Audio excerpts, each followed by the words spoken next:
హల్లెలూయా హల్లెలూయా హల్లెలూయా హల్లెలూయా స్తోత్రం స్తోత్రం స్తోత్రం స్తోత్రం స్తోత్రం స్తోత్రం స్తోత్రం హల్లెలూయా హల్లెలూయా హల్లెలూయా హల్లెలూయా హల్లెలూయా హల్లెలూయా స్తోత్రం స్తోత్రం స్తోత్రం స్తోత్రం పరిశుద్ధుడా నీకు స్తోత్రం.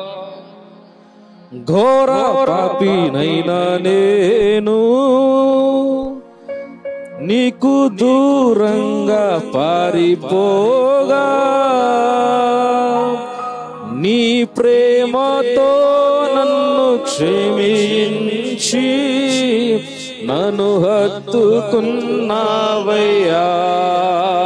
కలిసి రెండు చేతులతో నీ ప్రేమతో నన్ను హోలీ నన్ను హత్తుకున్నావయ్యా.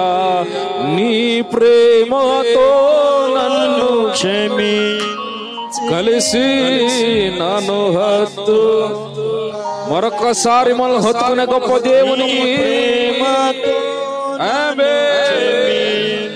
హోలీ కున్నావయ్యా. ఎంత మంచి దేవుడవయ్యా. కలిసి చెప్పడుతూ ఎంత మంచి దేవుడవేసయ్యా. చింతలన్నీ తీరేనయ్యా నిన్ను చేరగా. ఎంత మంచి దేవుడవేసయ్యా. మా చింతలన్నీ కలిసి యెస్ లార్డ్ దేవుడవేసయ్యా. ఘోర పాపినైనా నేను అవును నీకు దూరంగా పారిపోగా. ఘోర పాపినైనా నేను నీకు దూరంగా పారిపోగా. నీ ప్రేమతో నన్ను కలిసి నన్ను హత్తుకున్నావయ్యా. నీ ప్రేమతో నన్ను జీసస్ హత్తుకున్నావయ్యా. ఎంత మంచి దేవుడవయ్యా. ఎంత మంచి దేవుడవేసయ్యా. మా చింతలన్నీ మంచి దేవుడవే. చప్పట్లతో కలిసి మా చింతలన్నీ తీరేనయ్యా నిన్ను చేరగా. ఎంత మంచి దేవుడవేసయ్యా. నాకున్న వారందరూ నన్ను విడచిపోయినాను. పాడదాం. నాకున్న వారందరూ నన్ను విడచిపోయినాను. ఎన్నెన్నో ఇబ్బందులకు గురి చేసినను నన్ను నీవు విడువలేదయ్యా. ఎన్నెన్నో ఇబ్బందులకు విడువలేదు ప్రభువా. విడువలేదయ్యా. అవునయ్యా. ఎంత మంచి దేవుడవయ్యా. నీవెంత మంచి దేవుడవేసయ్యా. చింతలన్నీ తీరేనయ్యా నిన్ను చేరగా. ఎంత మంచి దేవుడవేసయ్యా. మా చింతలన్నీ తీరేనయ్యా నిన్ను చేరగా. ఎంత మంచి దేవుడవేసయ్యా. నీవు లేకుండా నేను ఈ లోకంలో బ్రతకాలేనయ్యా. నీవు లేకుండా నేను ఈ లోకంలో బ్రతకాలేనయ్యా. నీతో కూడా ఈ లోకం నుండి పరలోకం చేరగనేసయ్యా నీతో కూడా ఈ లోకం నుండి ఆమె పరలోకం చేరగనేసయ్యా ఎంత మంచి దేవుడవయ్యా ఎంత మంచి దేవుడవయ్యా చింతలన్నీ తీరేనయ్యా నిన్ను చేరగా ఎంత మంచి దేవుడవేసయ్యా మా చింతలన్నీ తీరేనయ్యా నిన్ను రాత్రి అగరుడైన ఎంత మంచి దేవుడవేసయ్యా ఎంత మంచి దేవుడవయ్యా నీవెంత మంచి దేవుడవేసయ్యా ఎంతలన్నీ తీరేనయ్యా నిన్ను చేరగా ఎంత మంచి దేవుడవేసయ్యా మా చింతలన్నీ తీరేనయ్యా ఎంత మంచి దేవుడవేసయ్యా ఘోర పాపినైనా నేను నీకు దూరంగా పారిపోగా ఘోర పాపినైనా నేను నీకు దూరంగా పారిపోగా నీ ప్రేమతో నన్ను నన్ను హత్తుకున్నావయ్యా నీ ప్రేమతో ఓ నన్ను హత్తుకున్నావయ్యా నీ ప్రేమతో నన్ను కలిసి నన్ను హత్తుకున్నావయ్యా నీ ప్రేమతో నన్ను క్షమించి నన్ను హత్తుకున్నావయ్యా నీ ప్రేమతో నన్ను క్షమించి నన్ను మనల్ని హత్తుకునే గొప్ప యేసును స్మరిస్తూ మన ఎడలో ప్రేమ చూపే గొప్ప దేవునికి ఎంత మంచి దేవుడయ్యా ఎంత మంచి దేవుడవేసయ్యా చింతలన్నీ తీరేనయ్యా నీవు చేరగా ఎంత మంచి దేవుడవేసయ్యా మా చింతలన్నీ తీరేనయ్యా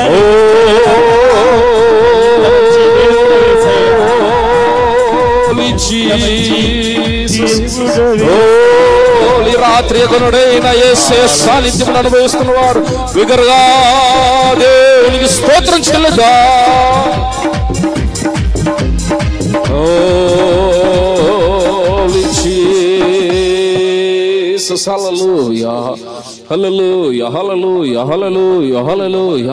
రెండు చేతుల కింద ఆకాశం వైపు చాపి నీ ప్రేమతో నన్ను మనం క్షమించే గొప్ప దేవునికి నన్ను హత్తుకున్నావయ్యా నీ ప్రేమతో నన్ను హోలీ ఆయన నన్ను క్షమించాడు అనగలిగిన వారు కలిసి నీ ప్రేమతో నన్ను జీసస్ కున్నావయ్యా హల్లెలూయా హల్లెలూయా హల్లెలూయా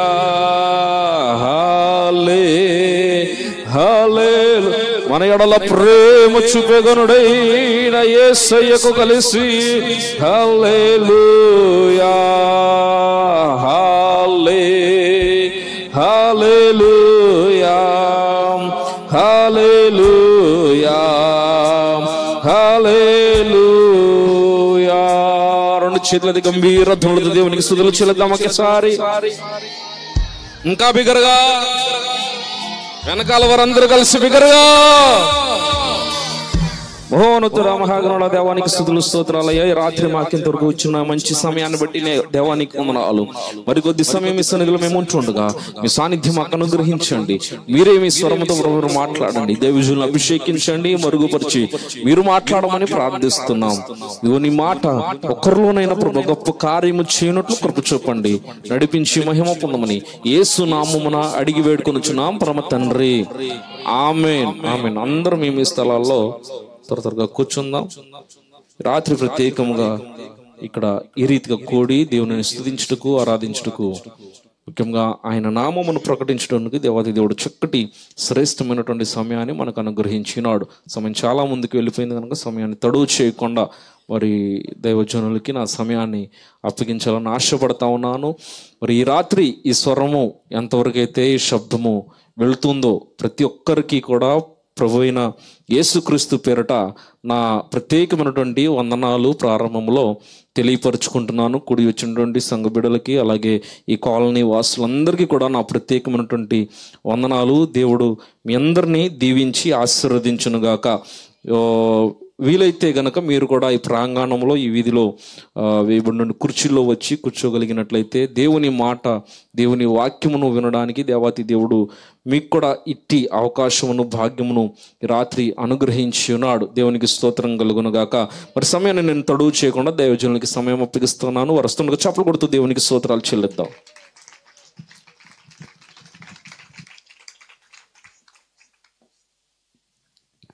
దేవుని అతి పరిశుద్ధమైన నామానికి మొదటిగా మహిమ కలుగునుగాక.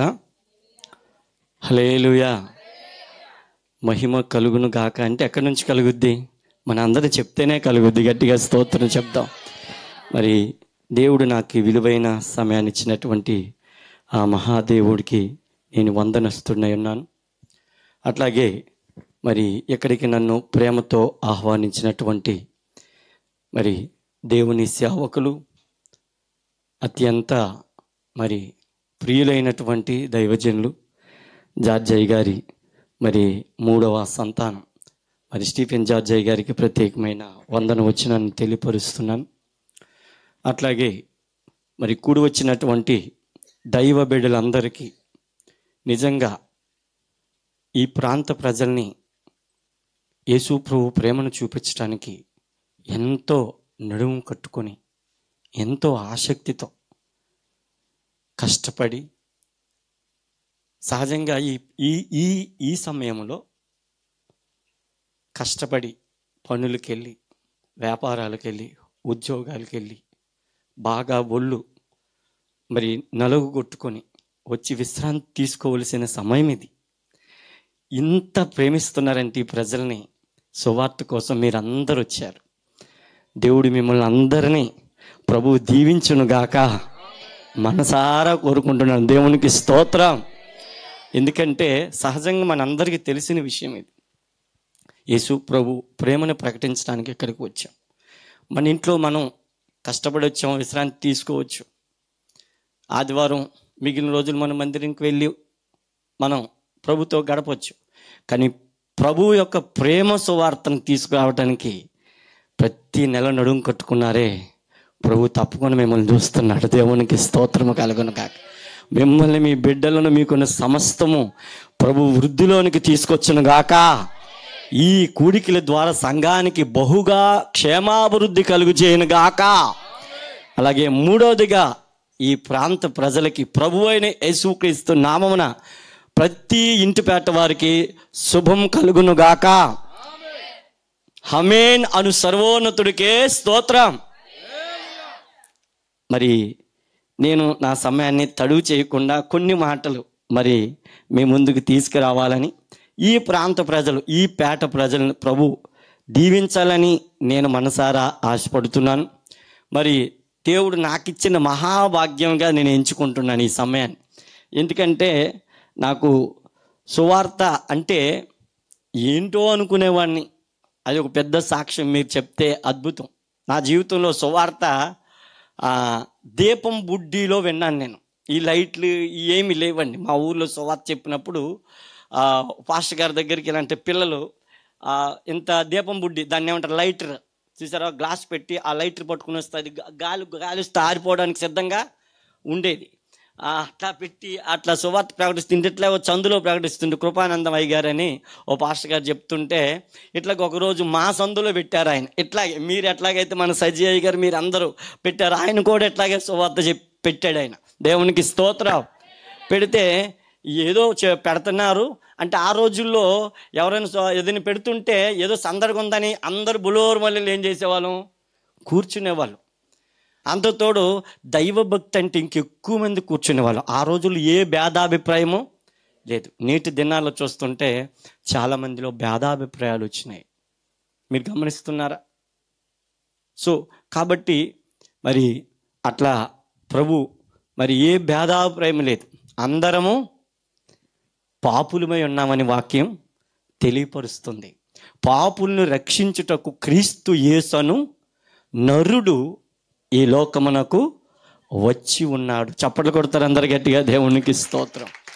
ఈ ప్రాంత ప్రజలందరినీ ప్రేమతో ప్రభు సన్నిధికి, మీ సందులోనికి వచ్చిన ప్రభు అయిన యేసుక్రీస్తు మిమ్మల్ని ఆహ్వానిస్తున్నాడు.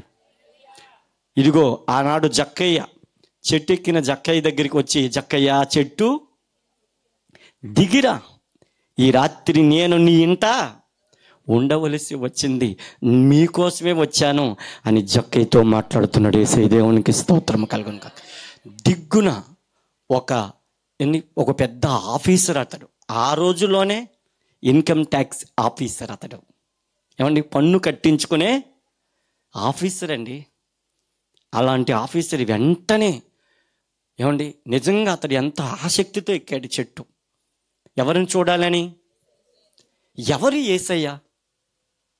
కొంచెం ఎక్కువ పెట్టినాను, నా వాయిస్ కూడా ఇవ్వండి. ఎవరు యేసయ్య? నాకంటే ధనవంతుడా? నాకంటే గొప్పవాడా? నాకంటే పేరు ప్రఖ్యాతులు కలిగినటువంటి వాడా? ఎవరు యేసయ్య? హల్లెలూయా. ఎందుకు తెలుసు అతడికి ఈ ఆలోచన పుట్టిందో? పన్ను కట్టడానికి వచ్చిన ప్రతి వ్యక్తి, స్త్రీయే కానీ పురుషుడే కానీ, త్వరగా మాది కట్టండి, త్వరగా మా పన్ను కట్టండి, త్వరగా మాది కట్టండి అని ఆ ఆఫీసర్కి అందరు ఏం చేస్తున్నారు? తొందర పెట్టిస్తున్నారంట. ఏంటయ్యా ఎప్పుడు ఇలా మీరు? లేదు, ఈరోజు ఏమొచ్చింది మీకు? మాది కట్టండి, మాది పన్ను కట్టండి, త్వరగా మేము వెళ్ళాలి అంటున్నారు. ప్రతి ఒక్కరు నోట ఇదే మాట. చెప్పండి, ప్రతి ఒక్కరి నోట ఇదే మాట, తొందరగా మేము వెళ్ళాలి. ఏంటి అని ఒక వ్యక్తిని నిలదీసి అడిగాడంట. రాస్తున్న వ్యక్తి రాయటం ఆపేశాడు, డబ్బులు పట్టుకుని అట్లా ఆగిపోయాడు. ఏయ్ ఆగయ్యా,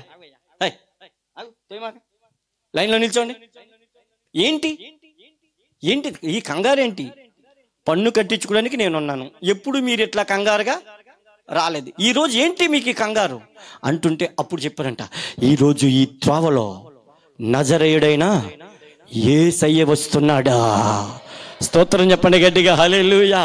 ఈ ప్రాంతానికి నజరేయుడైనా, ఈ సందుకి నజరేయుడైనా యేసుక్రీస్తు ప్రభువారు వస్తున్నాడయ్యా. ఈ ప్రాంతం అంతా శుభ గడియలు ప్రవేశిస్తున్నాయి. దేవునికి స్తోత్రం.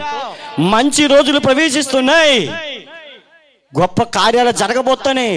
దుష్ట దురాత్మ అంధకార పీడ పిశాచ శక్తులు పారిపోతున్నాయి. ఈ రోజుగానే ఆయన ముఖాన్ని దర్శించుకోకపోతే, ఈ రోజు ఆయన వస్త్రము చెంగైనా ముట్టుకోకపోతే మా జీవితమేక నిష్ప్రయోజనంగా మారిపోతుందయ్యా. నువ్వు తొందరగా కట్టించుకోకపోతే ఈ రోజు కాకపోతే ఇంకొక రోజు మేము కట్టించుకోవడానికి వస్తాం. కానీ ఈరోజు యేసయ్యను మాత్రం పోగొట్టుకునే పనే లేదన్న దేవునికి స్తోత్రం చెప్తాం గట్టిగా, హల్లెలూయా. ఆ యేసయ్య మమ్మల్ని దాటి వెళ్ళడానికి లేదనేప్పటికీ ఇతరులో కూడా ఏం కలిగిందంట? ఆశ కలిగిందంటండి. బైబిల్లో చెప్తున్న వాక్యం, ఆశ గల ప్రాణం మేలుతో తృప్తిపరుస్తాడంట ఆయన. దేంతో? ఈ ప్రాంత ప్రజలతో ప్రభు మాట్లాడుతున్నావు. ఒకవేళ నీ హృదయంలో, నీ కుటుంబంలో, నీ బిడ్డల జీవితంలో, ఒకవేళ నీవు నీ వ్యక్తిగత జీవితంలో ఏదైనా ఆశగుణం ఉన్నావా, ఆ ఆశను తీర్చే దేవుడు ప్రభువైన యేసుక్రీస్తు. నమ్మిన వారు మాత్రమే స్తోత్రం చెప్తారు గట్టిగా. ఆ మహాదేవుడిని రాత్రి మీ మధ్యకి తీసుకొచ్చాం. నిజంగా ఆ ప్రభు ఎంత గొప్పవాడంటే అంత గొప్పవాడు. అట్లా నేను దేవుని తెలుసుకున్నాను. సో వెంటనే ఈ జక్కయ్య మరి వెంటనే వచ్చేసి, సరే మీరు ఏదో మాట అన్నారు కిందాక, రేపే కట్టుకుందామని, నేను కూడా యేసయ్యని చూస్తానయ్యా, రేపే కట్టుకుందాం పదండి అన్నాడు. చప్పట్లు కొడతారు గట్టిగా, దేవునికి స్తోత్రం. పదండి అని అందరితో అతడు కూడా ఆఫీస్ని ఏం చేశాడు? క్లోజ్ చేసాడు. క్లోజ్ చేసి పాపం వచ్చాడు. ఆయన క్లోజ్ చేసేపటికి వీళ్ళందరూ వెళ్ళిపోయారు. మొత్తానికి ఆయనకి కూడా వచ్చి పుట్టివాడు అంట అతడు. ఎవరంట అతడు? పుట్టివాడైనందు వలన జక్కయ్య యేసు ఎవరో చూడగోరేనే గాని, చూడటానికి చెట్టు ఎక్కాడు, చెట్టు కింద నుంచి చూస్తున్నాడు గాని, యేసు ప్రభుతున్న శిష్యులు 12 మంది, యోహాను శిష్యులు, ఈ టోటల్గా అందరూ యేసు ప్రభులాగే ఉన్నారు. దేవునికి స్తోత్రం చెప్పండి గట్టిగా. అందులో యేసు ఎవరో, ఇప్పుడు డానియేల్ అనేటువంటి ఒక వ్యక్తి ఇక్కడికి వచ్చాడు. ఇక్కడ తెలియని వాళ్ళు చాలా మంది ఉండొచ్చు, కొంతమంది చాలా మంది తెలిసి నేను, కానీ పాస్టర్ గారైనా నన్ను మీకేం చేయాలి? తెలియని వాళ్ళకి పరిచయం చేయాలి. సో ఇంకొకరు ఎవరో ఒకరు పరిచయం చేయాలి.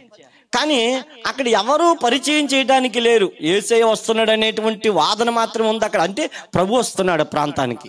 ఎస్, ఆయన నజరేయుడైన యేసుక్రీస్తు. అంతే, చెట్టెక్కాడు కానీ తెలియలేదు అతడికి. నిరాశలోనికి వెళ్ళిపోయాడంట.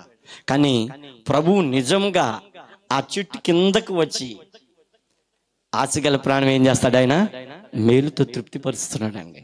జక్కయ్య చెట్టు దిగిరా అంటున్నాడు. అరే, నా పేరు ఇతడికి ఎలా తెలుసు? ఇది ప్రశ్న కదా మనకి. దేవునికి స్తోత్రం. నా పేరు ఇతడికి ఎలా తెలుసు అని ఒకవేళ జక్కయ్య అనుకుని ఉండొచ్చు. ఈ ప్రాంత ప్రజలతో కూడా ప్రభు అంటున్నాడు, నీ పేరు పెట్టి నేను పిలవగలిగిన దేవుడు. దేవునికి స్తోత్రం. నీ కష్టాలు ఆయనకి తెలుసు, నీ బాధలు ఆయనకి తెలుసు, నీ వ్యాధులు ఆయనకి తెలుసు, నీ పరిస్థితులు ఆయనకి తెలుసు. మన జన్మ పిత కర్మ పాపములు ఆయనకి తెలుసు. దేవునికి స్తోత్రం. అందుకే చాలా అద్భుతంగా ఆ పేరు పెట్టి పిలవగానే అప్పుడు ఈయనే నజరేయుడైన యేసు అని గుర్తుపట్టాడు. చెప్పడం గట్టిగా దేవునికి స్తోత్రం కలుగును కాక. ఒకవేళ యేసయ్య పిలవపోతే జక్కయ్య గుర్తుపెట్టేవాడు కాదండి. యేసయ్య పిలిచాడు. అప్పుడు వెంటనే చెట్టు దిగి వచ్చి, నేను ఎంత గొప్ప, ఎంత ధన్యున్నా. ఎందుకంటే జనసమూహం ఎలా ఉన్నారు తెలుసా? జనసమూహం యేసయ్యని వెంబడిస్తున్నారు. అంటే లెక్క పెట్టలేనంత మంది ఉన్నారంట ప్రజలు. అందుకనే మరి ఎంత ఆసక్తిగా జక్కయ్య చెట్టు దిగి వచ్చి యేసు ప్రభువుని వెంబడించాడు. ఇంటికెళ్ళి మరి మిగిలినంత మీకు తెలుసు. తన పాపమంతా యేసు ప్రభు ముఖం చూచిన వెంటనే తన పాపాలు, ఒకరి దగ్గర ₹1 కట్టుకోవలసి వస్తే ₹4 ఎక్కువ కట్టించుకున్నాడు. అంటే ₹4 ఎక్కడికి వెళ్ళినాయి? జోబులకి వెళ్ళినాయి. ₹1 ఎక్కడికి వెళ్ళింది? ప్రభుత్వానికి వెళ్ళింది. అంతగా దోచుకున్నాడు. అయితే దోచుకున్న వారికి ఏం చేశాడు ఆయన? తిరిగి 4 గొంతులు ఇచ్చాడంట. దేవునికి స్తోత్రం చెప్తాం గట్టిగా. అంటే అతడి అతిక్రమములు, అతడి పాపములు, అతడి దోషములు, అతడి ప్రతి పాపము యేసయ్య ముఖములో తేటగా కనబడ్డాయి. దేవునికి స్తోత్రం కలుగును గాక. అందుకని తన పాపం ఒప్పుకున్నాడు. పిల్లరా, మనకి ఇది ఈ భాగం మనకు కనిపిస్తుంది. ఈరోజు మరొక లేఖన భాగాన్ని మనం చూద్దాం. అపోస్తుల కార్యంలో పోయినసారి నేను మీ మధ్యకి ఏ భాగాన్ని అయితే తీసుకొచ్చానో మరలా అదే భాగాన్ని మనం చదువుకుందామా? అపోస్తుల కార్యం గ్రంథం 17వ అధ్యాయం. ప్రియులరా, జాగ్రత్తగా మనం ధ్యానం చేసుకుందాం, చదువుకుందాం. దయచేసి ప్రతివారు వాక్యాన్ని, బైబిల్ ఉన్న ప్రతి వారు దేవుని వాక్యాన్ని నిర్లక్ష్యంగా చూడకండి. శ్రద్ధగా, ఆసక్తిగా మనం ఆ భాగాన్ని మనం చదువుకుందాం. ప్రియులారా, చూడండి, పరిశుద్ధ గ్రంథంలోంచి అపోస్తుల కార్యముల గ్రంథం, అపోస్తుల కార్యముల గ్రంథం 17వ అధ్యాయం 25వ వచనాన్ని మనం ఈరోజు చదువుకుందాం. ఆయన అందరికిని జీవమును, ఊపిరిని, సమస్తమును దయచేవాడు ఉన్నాడు. తనకు ఏదైనను కొదువై ఉన్న ఎడల మనుషులు చేతులతో సేవింపబడువాడు కాడు. దేవునికి స్తోత్రం. చదవబడిన లేఖన భాగం ప్రభు వారందరి వెనుకల్లో మన కొరకు కూడి వచ్చిన సంఘం కొరకు, ఈ ప్రాంత ప్రజల కొరకు ప్రభు దీవించి ఆశీర్వదించి విరిచి వడ్డించునుగాక. అందరూ ఒకంత కన్నులు మూసుకుందామా? చిన్న ప్రార్థన చేసుకుందాం. మమ్మల్ని అతిమిక్కిలిగా ప్రేమిస్తున్న పరలోకపు తండ్రి, పరిశుద్ధుడా, అబ్రహాం, ఇస్సాకు, ఇజ్రాయేలు దేవుడా, యెహోవా, ఎలోహిం, ఎడోనాయ్, ఎల్ సదాయ్, ఎల్ రోహి, 2024 సంవత్సరాలకు పూర్వం నరవతారమెత్తి కన్యక గర్భములో తండ్రి జన్మించి సర్వమానవ పాపము హరించడానికి సుపుత్రుడుగా తండ్రి ఇదిగో ఈ లోకములోనికి వచ్చినావు. సర్వమానవ పాపముల కొరకై సిలువలో విలువైన అతి పవిత్రమైన రక్తాన్ని చిందించావు. ప్రతి ఇంటి పేట వారి కొరకై నీవు రక్తం చిందించడం మాత్రం కాదు, సిలువలో మరణించినావు. అన్ని గ్రంథాల్లో నిన్ను గురించి నీవు రాయించుకున్నావు. అందరికీ, ప్రవక్తలకు, వక్తలకు, ఋషులకు అందరికీ దర్శనమిచ్చినావు. అన్ని గ్రంథాల్లో నిన్ను గురించి వ్రాయించినావు. తొలి వేదాల్లోను మలి వేదాల్లోను తండ్రి సమస్త గ్రంథములో నిన్ను గురించి వ్రాయించుకున్నావు. హెబ్రీయులకు రాసిన పత్రికల్లో తండ్రి నువ్వు మాట్లాడుతూ మొదటి అధ్యాయంలో చెబుతున్నావు, పూర్వకాలమందు నానా సమయముల్లోనూ నానా విధములుగాను మాట్లాడిన దేవుడు అని లేఖనం సెలవిస్తూ ఉంది. ఈ రాత్రి ఈ ప్రాంత ప్రజలు నువ్వు ప్రేమిస్తున్నావంటానికి గుర్తు ఇదిగో నీ మాటలు తెలియపరుస్తున్నావు. ప్రభువా, ఈ మాటలు వింటున్న ప్రతి కుటుంబానికి, ప్రతి ఇంటి పేట వారికి శుభము కలుగు చేయండి. ప్రభువా, జక్కయ్య ఇంటికి శుభము కలుగు చేసిన దేవుడు, జక్కయ్య జీవితాన్ని మార్చిన దేవుడు, జక్కయ్య యొక్క పేరు జీవ గ్రంథములో నమోదు చేసిన దేవుడు.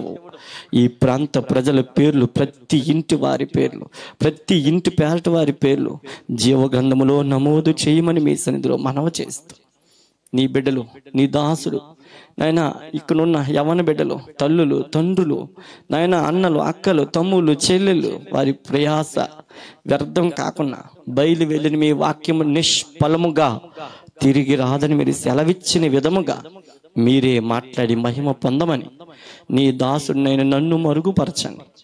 నేను కూడా ప్రభువా నరమాత్రుడిని నాయన, వాక్యము నీది, ప్రజలు నీవారు, దాసుడు నీవాడు. ఈ ప్రాంత ప్రజలు నోవాహు సంతానం, నీ ప్రజలు తండ్రి. మీరే మాట్లాడి మహిమ పొందమని జీవరక్షకుడైన యేసుక్రీస్తు అతి శ్రేష్టమైన నామమును ప్రార్థించి ఈ మనమును పరిశుద్ధాత్మ దేవుని సందులో పొంది ఉన్నాము తండ్రి. బిగ్గరగా చెప్దామా? ఆమేన్, హల్లెలూయా. ప్రియులారా, మనం మరొకసారి ఈ భాగాన్ని మనం చదువుకుందాం. దయచేసి నేను 22వ వచనం నుంచి మనం చదువుకుందాం. పౌలు అరేయోపకు మధ్య నిలిచి చెప్పినదేమనగా, ఏథెన్సు వారులారా, మీరు సమస్త విషయములలో అతి దేవతా భక్తి గలవారై ఉన్నట్టు నాకు కనబడుచున్నది. అమ్మ అక్కడ కాదు, ఎలా ఉన్నారంట? ఆ ప్రాంత ప్రజలందరూ కూడా అతి దేవతా భక్తి గొప్ప భక్తి చేస్తున్నారంట. వాళ్ళు భక్తి కలిగిన వాళ్ళండి. నేటి దినాలు మీరు చూస్తున్నారా, చాలా మంది భక్తి చేస్తున్నారండి. ఎంత భక్తో నిజంగా. మరి మన భారతదేశంలో కూడా చాలా భక్తి చేస్తూ ఉన్నారు చాలా మంది అంటూ చూడండి. ఆ ప్రాంతం కూడా అట్లా ఉందంటండి. చూడండి, చెప్తున్నాడు అక్కడ పౌలు అంటున్నాడు, అంటూ ఏథెన్సు వారులారా, మీరు సమస్త విషయములలో అతి దేవత భక్తి గలవారే ఉన్నట్టు నాకు కనబడుచున్నది. నేను సంచరించుచు మీ దేవతా ప్రతిమలను చూచుచుండగా ఒక బలిపీఠము నాకు కనబడెను. ఏమండి, అవంతా సంచరిస్తూ ఉన్నారు. వీళ్ళు సువార్త చెప్పడానికి వెళ్ళారు అక్కడికి. అవన్నీ సంచరిస్తుంటా వాళ్ళ భక్తి విధానాలు, వారి యొక్క మరి ఆ వ్రత ఇవన్నీ కూడా ఎన్ని చూస్తున్నాడు పౌలు. వీళ్ళు చూస్తున్నారు అక్కడ. అని చూస్తూ అక్కడ ఏం చెప్తున్నాడంటే, మీరు చూడండి, ఒక బలిపీఠం కనబడిందంట. చూడండి అక్కడ ఏం కనబడిందంటే, అతడికి ఒక బలిపీఠం నాకు కనబడింది, దాని మీద తెలియబడని దేవునికి అని వ్రాయబడి ఉందంట. ఆ బలిపీఠం మీద ఏం రాయబడింది? తెలియబడని దేవునికి అని రాయబడిందంట. చూడండి, దేవునికి స్తోత్రం కలుగును గాక. తెలియబడని దేవునికి అంటే అంతకుముందు అక్కడ భక్తి ఎవరు ఆ దేవుడు ఎవరో అక్కడ భక్తి జరిగింది. ఆ నెక్స్ట్ తరువాత ఎందుకు అది మరి ఆ మూత పడిపోయిందో, ఎందుకు అది ఆకులతో, లేకపోతే ఎందుకు అదే పాడైపోయిందో, లేకపోతే ఆ తరువాత అక్కడ ఉన్నటువంటి ప్రజలకు ఎవరు చెప్పలేదో, సంథింగ్ ఏదో ఒకటి జరిగి ఉండాలి అక్కడ. స్తోత్రం చెప్పండి గట్టిగా, హల్లెలూయా. అయితే అంటూ ఏమంటున్నాడు, వ్రాయబడి ఉన్నది, కాబట్టి మీరు తెలియక దేని యందు భక్తి కలిగి ఉన్నారో దానినే నేను మీకు ప్రచురపరుచుచున్నాను. అంటే ఏమంటున్నాడు ఇక్కడ, ఇప్పటి వరకు మీరు ఏదైతే తెలుసుకోలేదో, ఇదిగో ఆ బలిపీఠం మీద వ్రాయబడిన దేవుని గురించి చెప్పడానికి వచ్చాను అంటున్నాడు. దేవునికి స్తోత్రము కలుగును గాక. తెలియబడిన దేవుని గురించి మీకు, మీ పితరులు ఆరాధించిన దేవుని గురించి చెప్పడానికి మీకు వచ్చాను. మీ పితరులకి ఆయనే దేవుడు అని చెప్తూ ఇక్కడ జ్ఞాపకం చేస్తున్నాడు అండి. చూడండి, ఆ దేవుని గురించి నేను మీకు ప్రచురపరుచుచున్నాను జగత్తును. చూడండి అక్కడ ఏమంటున్నాడు, ఇక్కడ జ్ఞాపకం చేస్తాడు. ఆ దేవుడు ఎవరు అంటే, ఆ బలిపీఠ మీద తెలియబడిన ఆ దేవుడు ఎవరు అంటే జగత్తును. చూడండి ఏమంటున్నాడంటే, జగత్తును అందలి సమస్తమును నిర్మించిన, చప్పట్లు కొడతాం అందరి గట్టిగా దేవునికి స్తోత్రం. ఈ తెలియబడిన దేవుడు ఎవరో తెలుసా, జగత్తును అందలి సమస్తమును సృష్టించిన వాడు. అంటే ఎవరైనా సృష్టికర్త. మనమెవరం, సృష్టించబడిన ఈ సృష్టిలో ఒక భాగం మనం, జంతువులు ఒక భాగం, ఈ సమస్తం ఒక భాగం. కాబట్టి ఇక్కడ జ్ఞాపకం చేస్తాడు, ఇదిగో ఆయనే సృష్టికర్త, ఆ తెలియబడని దేవుడే సృష్టికర్త. ఇదిగో ఆ దేవుడి గురించే మీ మధ్యలో చెప్పడానికి వచ్చాను. స్తోత్రం చెప్పండి గట్టిగా, బిగ్గరగా చెప్తారు అందరు గట్టిగా, హల్లెలూయా అంటున్నాడు ఇక్కడ. మీరు చూడండి, అంటే ఏమంటున్నాడు, జగత్తును అందరి సమస్తం నిర్మించిన దేవుడు తానే ఆకాశమునకును భూమికిని, దేని కొన్నాడంటే ప్రభు, ఆకాశమునకును భూమికి. మనుషులు ఎక్కడున్నారు మరి? భూమి మీద ఉన్నాం కదా, ఆకాశం క్రింద ఉన్నాం కదా. అంటే ఇప్పుడు ఆకాశమునకును భూమికి ప్రభు ఉన్న దేవుడు, మరి భూమి మీద ఉన్న మనుషులు కూడా ఏమై ఉన్నాడు ఆయన? చప్పట్లు కొడతారు గట్టిగా అందరు దేవునికి మహిమ కలుగును గాక. చూసారా, ఆయన అందరికి ఏమైనా ఉంటే ఆయన ప్రభువు అయి ఉన్నాడంట ఆయన. అందుకనే అపోస్తలుల కార్యం 10:36 చెప్తున్నాడు, యేసుక్రీస్తు అందరికీ ప్రభు అండి, యెహోవా అందరికీ ఉపకారి. ఆయన అందరికీ ఉపకారి. ఆ ఉపకారాన్ని గురించి చెప్తున్నాడు ఇక్కడ. ఆయన అందరికీ ఉపకారి, ఆయన అందరికీ ప్రభువు అయి ఉన్నాడు అంటూ ఏమంటున్నాడు, కిందకి అంటున్నాడు. చూడండి చూడండి, హస్తకృత్యములైన ఆయన ఆకాశమునకు భూమికి ప్రభు ఉన్న దేవుడు, సమస్త మానవులకి ప్రభువు అయి ఉన్న దేవుడు, సృష్టికర్త అయి ఉన్న దేవుడు హస్తకృతములైన ఆలయములో ఆయన నివసింపడు. మరి ఎక్కడ నివసిస్తాడు? అందరు గట్టిగా స్తోత్రం చెప్దాం, హల్లెలూయా. గట్టిగా చెప్తారు అందరూ, హల్లెలూయా. ఆలయంలో నివసించడు. మనం కట్టిన ఆలయములో ఆయన ఉండడండి.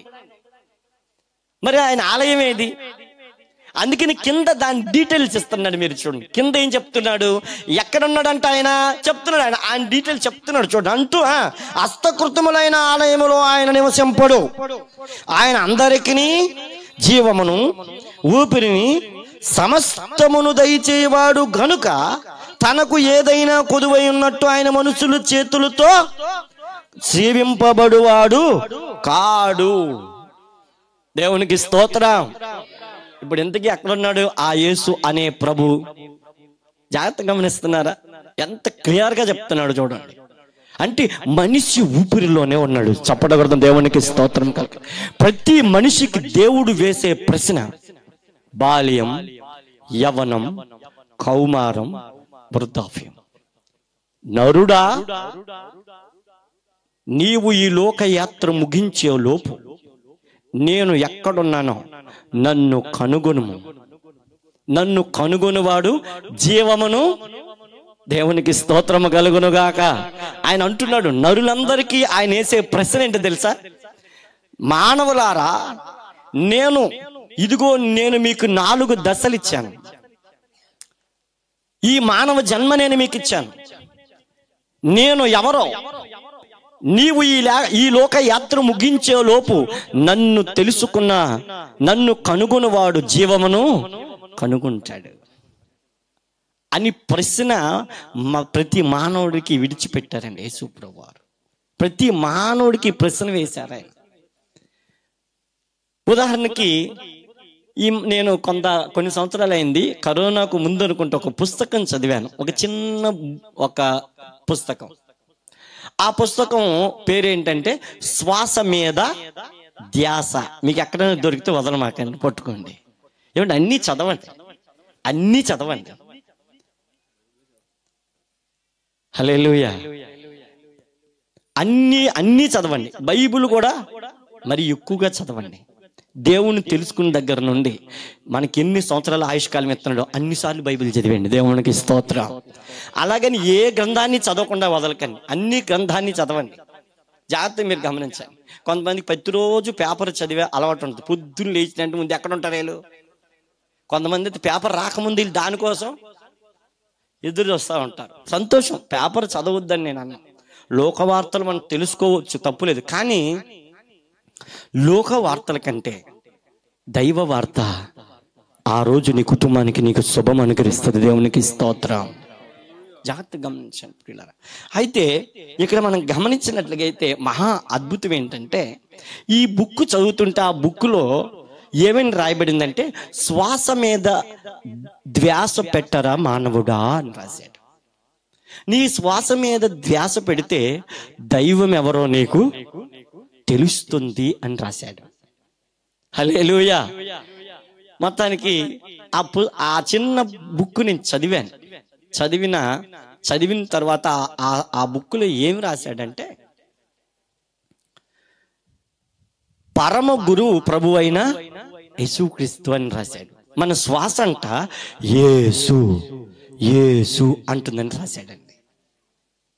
నిజంగా ఇక్కడ కూడా చూడండి, ఆయన అందరికీ జీవమును ఊపిరిని సమస్తమును దయచేస్తున్నాడంట. అందరికీ కొందరికే, అందరికీ. మన శ్వాస కూడా ఇప్పుడు మీరు ఆలోచన చేస్తే, మనం ఊపిరిని లోపలికి పీల్చుకుంటాం. లోపలికి ఊపిరి పీల్చుకుంటున్నప్పుడు ఏ అనే శబ్దాకారం వస్తుంది. మీరు చూడండి, ఏ శబ్దాకారం వస్తుంది? ఏ అనే శబ్దాకారం వస్తుంది చూడండి. ప్రతి మనిషి ఊపిరి ఏ అనే శబ్దాకారం వస్తుంది చూడండి. అతడు రాయటం మాత్రమే కాదండి, మనం చూడండి బైబిల్లో రాయబడటం మాత్రమే కాదు, ప్రతి మనిషి ఊపిరి వారి శ్వాస మీద ధ్యాస పెడితే ఏ అనే శబ్దాకారం వస్తుంది చూడండి. కిందకి దాన్ని మళ్ళీ మనం ఏం చేస్తాం? కిందకు వదిలి పెడతాం. దాన్ని పీల్చుకొని మళ్ళీ కిందకు వదిలి పెడతాం. కిందకి ఏమంటుంది మీరు చూడండి? సు అనే శబ్దాకారం వస్తుంది. మీరు చూడండి, చాలా బాగా అబ్జర్వేషన్ చేయండి. అంటే 2 ప్లస్ చేస్తే ఏమవుతుంది? అందుకని ఇక్కడ పౌలు చెప్తున్నాడు, ఆ తెలియబడని ఆ బలిపీఠ మీద రాయబడిన ఆ దేవుని గురించి చెప్తున్నాడు. ఆయన అందరికి ఏమైనాడు? ఓ ఏదెన్సు ప్రజలారా, మీ ఊపిరిలోనే ఆయన ఉన్నాడు, ఆయన పేరని చెప్తున్నాడు. చప్పట్లు కొట్టండి కదా, దేవునికి స్తోత్రం చెప్తున్నాడండి. చూడండి, ఆయన అందరికీ జీవమును ఊపిరిని సమస్తమును దయచేస్తున్నాడంట. చెప్తున్నాడు, ఈ మాట జ్ఞాపకం చేస్తున్నాడు. చూడండి, అయితే అంటూ ఏమంటున్నాడు? ఆ తెలియబడని దేవుడు ఎవరు అంటే కిందకి చెప్తాను, మీరు చూడండి 26, 27 వచనాలు. మరియు యావత్ భూమి మీద కాపురం ఉండుటకు ఆయన ఒకని నుండి ప్రతి జాతి మనుషులను ఆయన సృష్టించి, వారు ఒకవేళ దేవుణ్ణి తడువులాడి, ఏమండి ఒక్క జాతి మనుషులు, ఆ ఒక జాతి మనుషుడు ఎవరు? ఆదాము. దేవునికి స్తోత్రం. ఒక్కని నుండి అంటే ఆ ఒక్కడెవరు?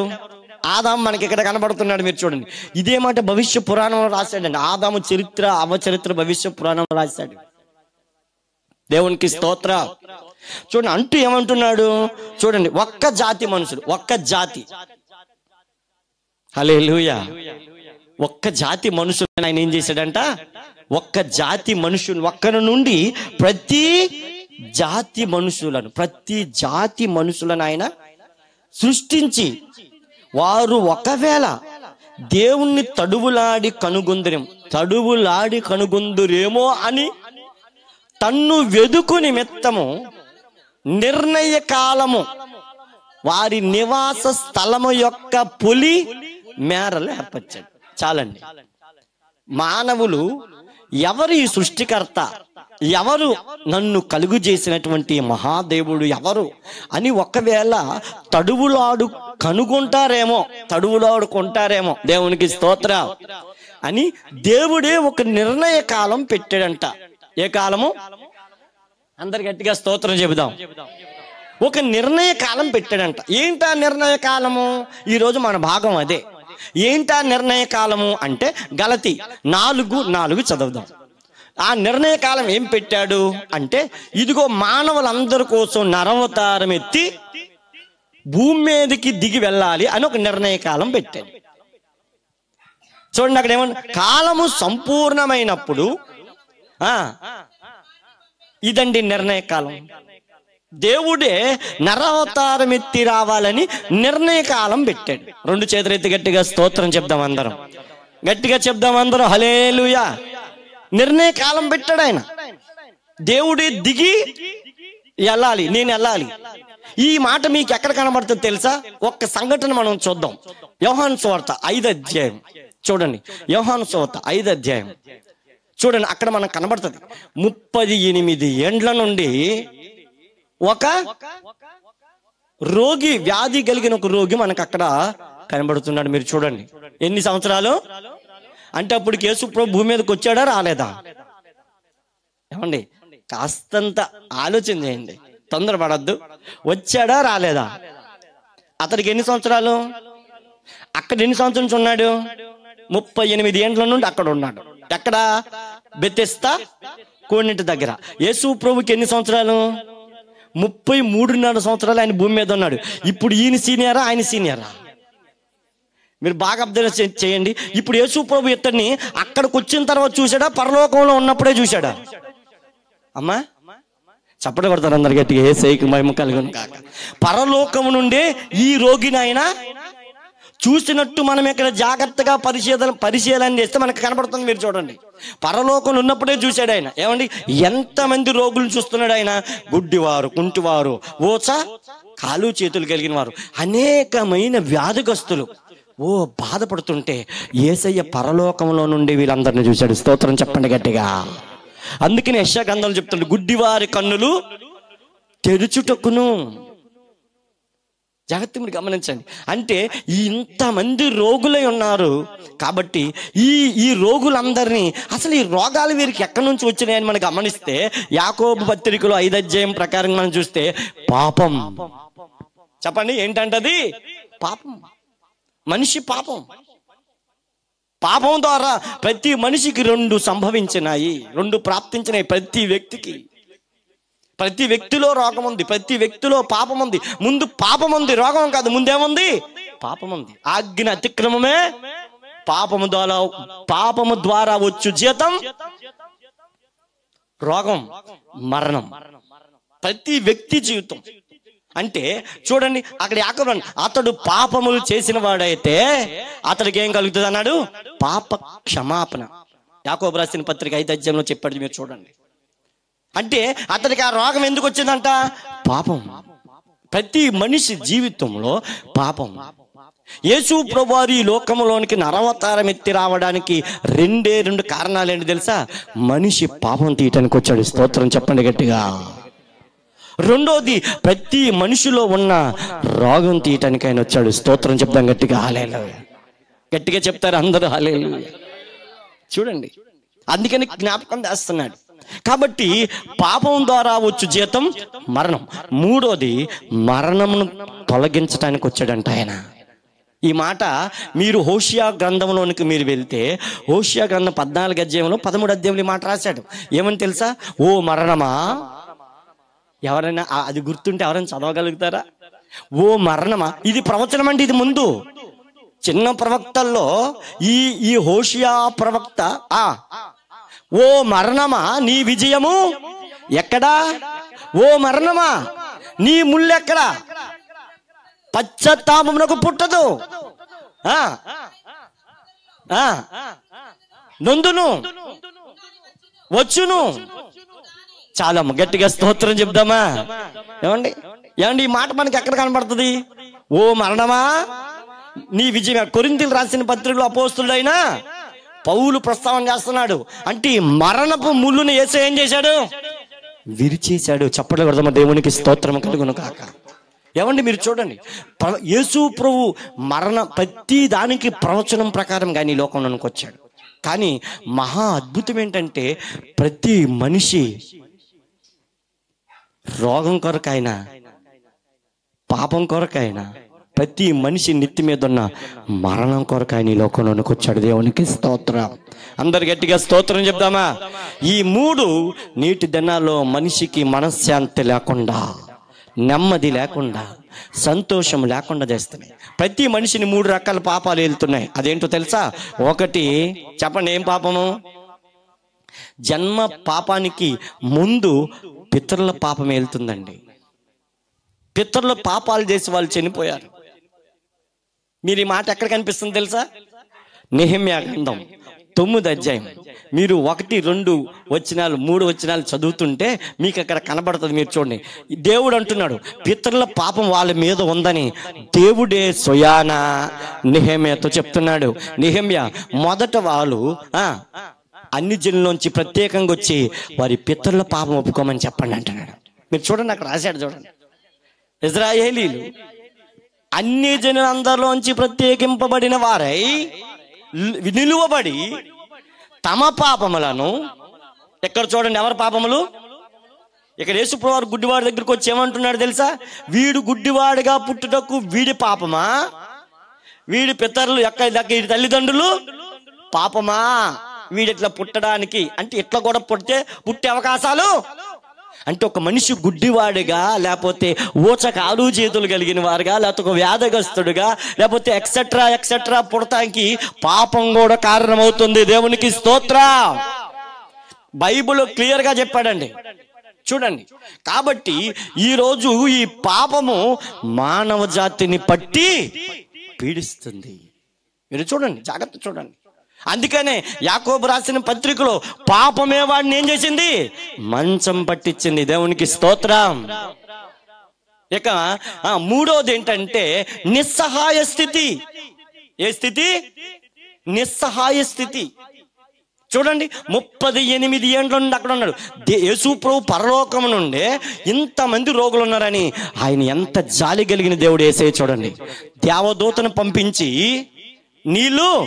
నువ్వు కదిలిస్తే అనేక మంది రోగులు, కుంటివారు, గుడ్డివారు, ఊచ కాలు చేతులు కలిగిన వారు బాగుపడిపోతారా? హల్లెలూయా. ఇంకా అప్పటికి నిర్ణయ కాలము రాలేదు. నిర్ణయ కాలం రాకముందే మానవులంటే ఆయనకి ఎంత కనికరం, ఎంత జాలి, ఎంత ప్రేమ. చూడండి, చప్పట్లు కొడతారు. యేసయ్యకి మహిమ కలుగును గాక. గట్టిగా చప్పట్లు కొడతాం అందరం. ఆ ప్రభుకే మహిమ కలుగును గాక. మీరు చూడండి, అందుకే దేవదూతను పంపించా నీళ్లు కదిలిచ్చి గుడ్డివాడు ఎవడు ముందుగా దిగునో వాడు ఎలాంటి వ్యాధి ఉన్నా, ఏమో గుడ్డి కుంటితనమే కాదు, ముఖ్యంగా ఇవి అక్కడ ఎందుకు పెట్టాడు తెలుసా? ముఖ్యమైన రోగాలంటివి ఈ 4. ఏ 4? ఈ 4 ముఖ్యమైన పేర్లండి. ఆనాడు మానవ జాతిని ఏలుతున్నాయి. ఇందాక చదువుకున్నాం చూసారా? వీడు గుడ్డివాడిగా పుట్టడానికి పాపమే కారణం. కానీ అక్కడ పాపం కాదు, దేవుని మహిమ వాణి యందు ప్రత్యక్ష పరచబడుటకు దేవుడే వాడిని గుడ్డివానిగా పుట్టించాడు. కానీ పాపము అంటే వీడి తల్లిదండ్రుల పాపమా, లేకపోతే వీడి పితరుల పాపమా, లేకపోతే ఏ పాపం అది కూడా ఉంది కారణం అక్కడ. స్తోత్రం చెప్పండి గట్టిగా, హల్లెలూయా. కాకపోతే అక్కడ లేదు, ఆ భాగంలో లేదు. అక్కడ ఆయన మహిమను కనపరచడానికి అక్కడ ఆయన మనకు కనబడుతుంది. చూడండి, ఆ 4 రోగాల గురించి చెప్తున్నాడు. ఏంటి ఆ రోగాలు? 1 గుడ్డివారు, కుంటివారు, ఊచ కాలు చేతులు కలిగిన వారు. ఎన్ని రోగాలు వచ్చినాయి? 4వది ఏది? మీరు చెప్పాలి. 4వది ఏది అక్కడ రోగం? 3 మనకి క్లియర్ గా కనబడుతున్నాయి. 4వ రోగం ఏది? వాడు 38 ఏండ్ల నుండి అక్కడ, అంటే వాడికి ఏం రోగం ఉంది? పక్షవాతం, పెరాలసిస్. వాడు నడవలేని స్థితిలో ఉన్నాడు. వాడు ఏ స్థితిలో ఉన్నంట? నిస్సహాయ స్థితిలో ఉన్నాడు. దేవునికి స్తోత్రం. అంటే యేసు ప్రభువు పరలోకంలో చూసి నిజంగా వాడికి ఎవరు అంతమంది బాగుపడుతున్నారు కానీ వెళ్ళిపోతున్నారు. వారి బంధువులు ఎవరైనా బాగలేకపోతే వాళ్ళని తీసుకొస్తున్నారు ఆయన దగ్గరికి, ఆ కొన్నేటి దగ్గరికి. వాళ్ళు బాగుపడి వెళ్ళిపోతున్నారు. అనేక మంది వ్యాధి కలిగిన వాడని బాగుపడి వెళ్ళిపోతున్నాడు. కానీ వీడు మాత్రం కారణం ఏంటంటారు మీరు చెప్పండి? వాడు వచ్చినంతలో మరి అంటే వాడు ఏ స్థితిలో ఉన్నాడు? నిస్సహాయ స్థితిలో ఉన్నాడండి. ఏ సహాయము? అక్కడ అద్భుతం జరుగుతుంది కానీ ఏమండి, నేటి దినాల్లో క్రైస్తవ మనుగడలో లేకపోతే మానవ మనుగడలో యేసు ప్రభువారు నరవతారం ఎత్తి అద్భుతాలు చేస్తున్నాడు కానీ చాలా మంది పొందుకోలేకపోతున్నటువంటి, ఎట్లాగైతే చాలా మంది ఆ గొప్ప మరి ధన్యత పొందుకోలేకపోతున్నారో, నిస్సహాయ స్థితిలో ఉండిపోతున్నారో, వాడు కూడా అట్లాగే అక్కడ ఉండిపోయాడు. స్తోత్రం చెప్పండి గట్టిగా. రావాలని ఉంది వాడికి, దూకేయాలని ఉంది, ఆ కోనేట్లో పడిపోవాలని ఉంది, కానీ వాడికి ఎవరు? అందరు గట్టిగా స్తోత్రం చెప్దామా? అందుకే ప్రభు అక్కడి నుంచి చూసి వాడు అప్పటికే బహు కాలము ఆ స్థితిలో ఉన్నాడని యేసు ఎరిగి, చూసారండి, ఎరిగి నా ప్రభు దిగొచ్చేసాడు. చప్పట్లు కొట్టండి దేవునికి స్తోత్రం. ఏమండి, దిగొచ్చిన తర్వాత దిగొచ్చిన వెంటనే చిన్న బాల్య దశలో వెళ్ళిపోలేదు వాడి దగ్గరికి. ఎప్పుడు వెళ్ళాడు చెప్పండి? ఎప్పుడు వెళ్ళాడంట ఆయన?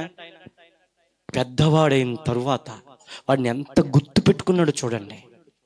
ఏమండి, ఎంత గుర్తు పెట్టుకున్నాడు చూడండి. ఇంకా రోగులు వస్తూనే ఉన్నారు. అయ్య బాబోయ్, ఇలా దేవదూత ఎన్నిసార్లు వచ్చినాయి, ఈ రోగులు, ఈ పాపులు, పాపం పోయేది లేదు కాబట్టి ఏదో ఒకటి చేయాలి అని నిర్ణయ కాలం పెట్టాడు. స్తోత్రం చెప్పండి గట్టిగా. మళ్ళీ ఇప్పుడు రండి, నిర్ణయ కాలం దగ్గర రండి. ఏమంటున్నాడు ఆయన? ఇదిగో ఈ లోకంలోనికి నిర్ణయ కాలం ఆయన మానవులందరి పాపముల కొరకు. చూడండి, 17 అధ్యాయంలో చెప్తుండే అక్కడ ఏమంటున్నాడు? 26, 27 ఆ భాగంలో అంటున్నాడు చూడండి. యావత్ భూమి మీద కాపురం ఉండుటకు ఒకని నుండి ప్రతి జాతి మనుషులను సృష్టించి వారు ఒకవేళ దేవుని తడువులాడి కనుగొందురేమో అని తన్ను వెదకు నిమిత్తము నిర్ణయ కాలము వారి నివాస పురముల యొక్క పొలిమేర, అంటే మన నివాస పొలిమేరలోనికి ఆయన వచ్చాడంట. దేవునికి స్తోత్రం. ఏమండి, నివాస పొలిమేర. అందుకనే గలతీ పత్రికలు అంటున్నాడు అక్కడ, ఆయన ఈ లోకంలోనికి ఇదిగో కాలము సంపూర్ణమైనప్పుడు, ఆ నిర్ణయించిన కాలం ఏమైందంట? పరిపూర్ణమైనప్పుడు దేవుడు తన కుమారుని, దానికి యేసు ప్రభు అడ్రస్ ఏం చెప్తుంది? యోహాను సువార్త 1వ అధ్యాయం 1వ వచనం.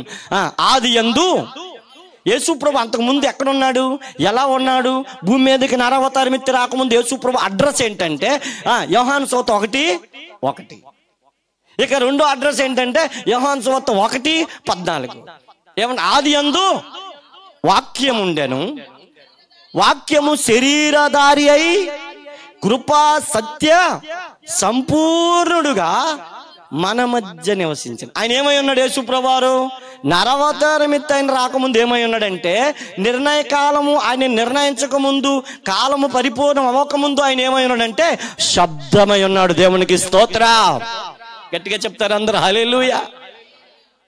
శబ్దమై ఉన్నాడంట ఆయన. అందుకు ఈ వేదాల్లో ఏం చెప్తున్నాడు? ఈ మాటను మనం గమనిస్తే వేద గ్రంథాలు ఏం చెప్తున్నాయి? వేదాల్లో 2 భాగాలు ఉన్నాయి. తొలి వేదాలు ఉన్నాయి, మలి వేదాలు ఉన్నాయి. చూడండి ఏం చెప్తున్నాను. ఓం శ్రీ కన్యక సుతాయ నమః. దీనికి ముందు ఏం చెప్తుంది వేదం ఏం చెప్తుంది? ఓం శ్రీ బ్రహ్మపుత్రాయ నమః. బ్రహ్మ అంటే ఎవరు? సృష్టికర్త. సంస్కృతంలో బ్రహ్మ అనగా సృష్టికర్త.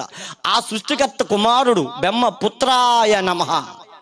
బ్రహ్మపుత్రుడుగా అంటే దేవుని కుమారుడిగా ఈ లోకంలోనికి ఆయన వచ్చాడు అని చెప్తుంది అక్కడ. ఆయనకే ఏం చేయమని? ఓం శ్రీ బ్రహ్మపుత్రాయ నమః. ఆ సృష్టికర్తని కుమారుడుగా వస్తాడు. ఆయనకే నమస్కారం చేయాలి, ఆయన్నే స్తుతించాలి, ఆయన్నే ఆరాధించాలి, ఆయనకే సమస్త ఘనత ప్రభావములు ఆ ఆది సంభూతునికే చెల్లించాలి. నమః అంటున్నాడు చూడండి. నమస్కారం ఆయనకే చేయాలని చెప్తుంది ఆ శ్లోకం. దేవునికి స్తోత్రం. ఆ బ్రహ్మపుత్రుడు ఎట్లా వస్తాడంట అక్కడ చెప్తాడు. ఓం శ్రీ ఉమర్ధాయ నమః. ఉమర్ధ అంటే ఒక కన్యక గర్భములో పరిశుద్ధాత్మ వలన ఒక కన్యక గర్భం ధరిస్తుంది అని ఆ శ్లోకభావం చెప్తుంది. దేవునికి స్తోత్రం. పరిశుద్ధాత్మ వలన ఒక కన్యక గర్భము ధరిస్తుంది. ఈ మాట మరొక శ్లోకం చెప్పాడు. ఈశాపుత్రం, కుమారి ఈశాపుత్రం అంటే యేసు అనే ఒక పుత్రుడు నీ గర్భములో జన్మిస్తాడు.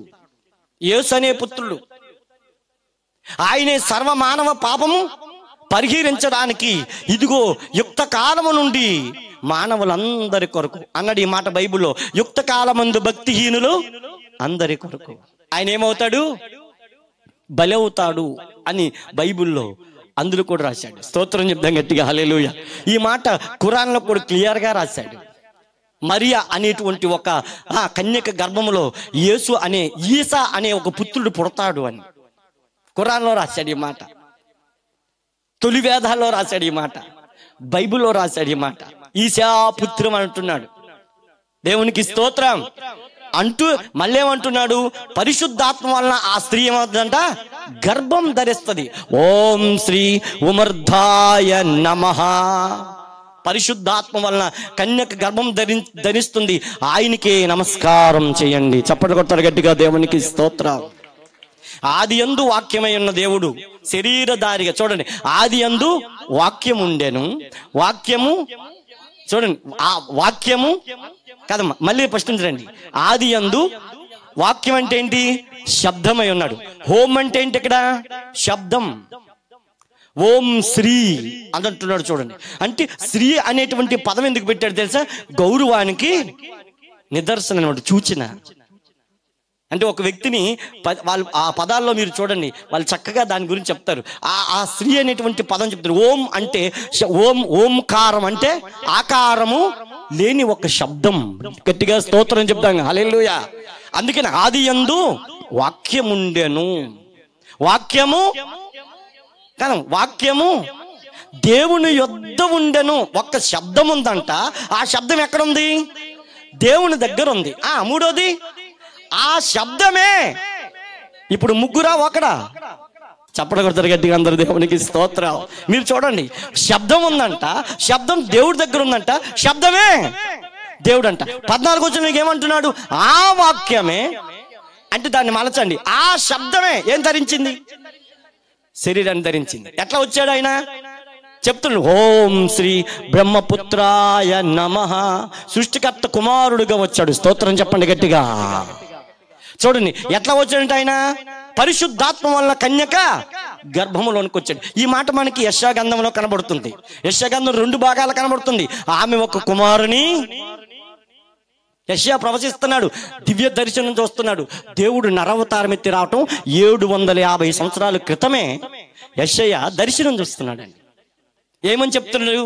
ఇదిగో కన్యక గర్భవతి అయి కుమారుని కని అతడికి ఇమ్మానుయేలు అని పేరు పెట్టింది. ఇదే మాట మత్తయి సువార్తలోనికి మీరు 1:26లోనికి వస్తే అక్కడ ఆమె ఒక కుమారుని కనును, తన ప్రజల వారి పాపముల నుండి ఆయనే రక్షించును గనుక ఆయనకు యేసు అను. దేవునికి స్తోత్రం కలుగును గాక. అందరూ చెప్పగలరా? ఎంత గొప్ప దేవుడు చూడండి. అంటూ చూడండి, అన్ని గ్రంథాలు చెప్పుకుంటూ వస్తున్నాడు. చూడండి, ఇట్లా ఆయన తన్ను తాను బయలుపరుచుకుంటూ వస్తున్నాడు. అందుకే ఎబ్రీ గ్రంథకర్త ఏమంటున్నాడంటే, మొదటి అధ్యాయం 1వ వచనంలో చెప్తున్నాడండి, దేవుడు ఎవరు అందుకని వెదుకులాడి కనుగొంటారేమోనని చెప్పి ఇక్కడ దేవుణ్ణి ఒకవేళ మానవ జాతి వెదుకులాడి కనుగొంటారేమని చెప్పి దేవుడు అందరికీ అన్ని గ్రంథాలు అన్ని విధాలుగా ఆయన తన్ను తాను బయలుపరుచుకున్నాడు. ఎందుకని? ఈ రాజ్య సువార్త సకల ప్రజలకు సాక్షార్థమై ప్రకటింపబడును. అటు తరువాత చదవండి ఏమంటున్నాడు? పూర్వకాలమందు ఏ సమయాల్లో? నానా సమయాల్లో. అంటే నానా విధములుగా అంటే ఒక్క విధం చెప్పండి.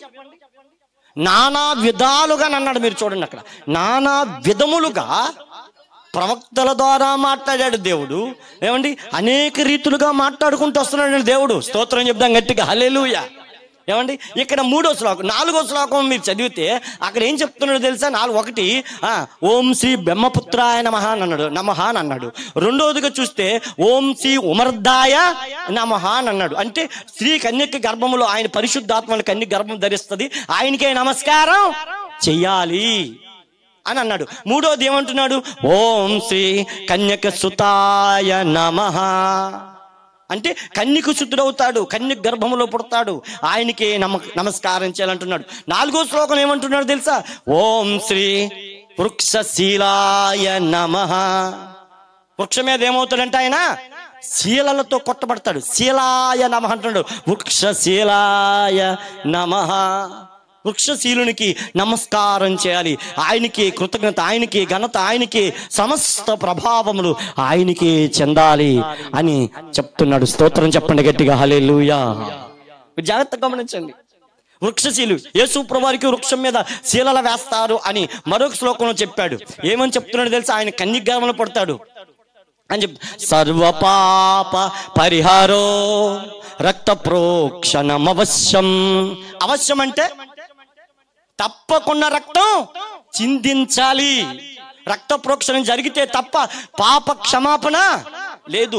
ఒక పరిశుద్ధుడైన పుత్రుడు రక్తం చిందిస్తేనే, ఒక పుత్రుడు రక్తం చిందిస్తే తప్ప పున్నామి నరకం నుండి ఏమీ లేదు, విముక్తి విడుదల లేదు అని శ్లోకం చెప్తుంది.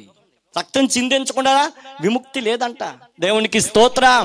రక్తం ఖచ్చితంగా చిందించబడాలి. ఆ రక్తం ఎవరిదై ఉండాలి? ఒక పరిశుద్ధ పుత్రుడు, పవిత్రమైన రక్తమై ఉండాలి.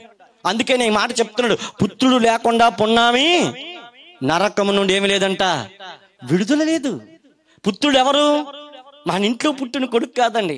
ఉదాహరణకి నా ఇంట్లో 2 కొడుకులు పుట్టారు, ఒక కూతురు చనిపోయింది. ఏమండి, నా ఇంట్లో పుట్టిన కొడుకు నన్ను పాపం నుంచి ఎలా విడిపిస్తాడు? వాడు ఏ పాపం ఉంది? జన్మ పాపం ఉంది, కర్మ పాపం ఉంది. వాడు పెద్దోడు అయిన తర్వాత వాడు చేసేదేంటి? కర్మ పాపము. కర్మ చేసుకున్నోళ్ళకి చేసుకున్నంత ఉంది కదా, కర్మ పాపం ఉంది, జన్మ పాపం ఉంది. మరి 3వది ఏ పాపం ఉంది? పితరులు చేసిన పాపం లేదా వారి మీద? ఏది మా పితరులందరూ ఆ మహాదేవుని తెలుసుకుని మొదటి నుంచి ఒప్పుకున్నారా? పాపాలన్నీ ఒప్పుకొని పరిశుద్ధులుగా జీవించారా? ఆ పాపం కూడా ఉంది. నా కొడుకు నన్ను ఆ రక్తం నుండి, ఆ పాపం నుంచి ఎలా విడిపిస్తాడు? ఇంటిలో పుట్టిన కొడుకు వలన పాప విముక్తి లేదు. దేవునికి స్తోత్రం. ఆ శ్లోకంలోనే చెప్తున్నాడు పరమపుత్రుడు. అందుకని అక్కడ ఏమంటున్నాడు? జ్ఞాపకం చేస్తున్నాడు. ఏమని జ్ఞాపకం చేస్తున్నాడు తెలుసా? ఆయన చక్కగా అంటున్నాడు ఈ మాట, సర్వపాప పరిహారో రక్త ప్రోక్షణం అవశ్యం తద్రక్తం పరమాత్మేనా పుణ్యదాన బలియాగం. మోక్షదానం చేస్తాడని చెప్తున్నాడు. ఇదే ఆయన ఎలా మోక్షదానం చేస్తాడంట చెప్తున్నాడు. ఎట్లా రక్తం కాస్తారు? 4 సుగ్నత్రయో అస్య పాదాద్వే శీర్షే 7 అస్తాసో అస్య త్రితో భద్దో వృషభో రోరవీతి మహాదేవో మర్త్యాం ఆవివేశహితి. 4 సుగ్నత్రయో అంటే ఒక పుత్రుడు జన్మిస్తాడు. ఆ పుత్రుడు ఇదిగో త్రితోబద్ధ అంటున్నాడు, చిలువ మీద వేలాడుతాడు. శిరస మీద శీర్షే 7 అంటే శిరస మీద 7 ముండ్లు కిరీటం గుచ్చబడుతుంది. త్రితోబద్ధ అంటే 3 మేకులు, 2 చేతులు కలిపి 2 మేకులు కొడతారు, 2 పాదాలు కలిపి 1 మేకు కొడతారు. త్రితోబద్ధు అంటున్నాడు.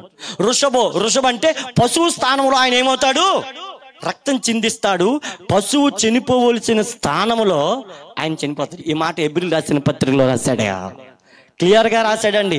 ఆయన మనుషులు పాపములు తీసివేయటానికి కోడెల యొక్కయు, మేకల యొక్కయు, గొర్రెల యొక్కయు ఏ రక్తము వలన మానవుడికి పాప విముక్తి విడుదల లేదు అని హెబ్రీ గ్రంథకర్త చెప్తున్నాడు. దేవునికి స్తోత్రం కలుగును గాక.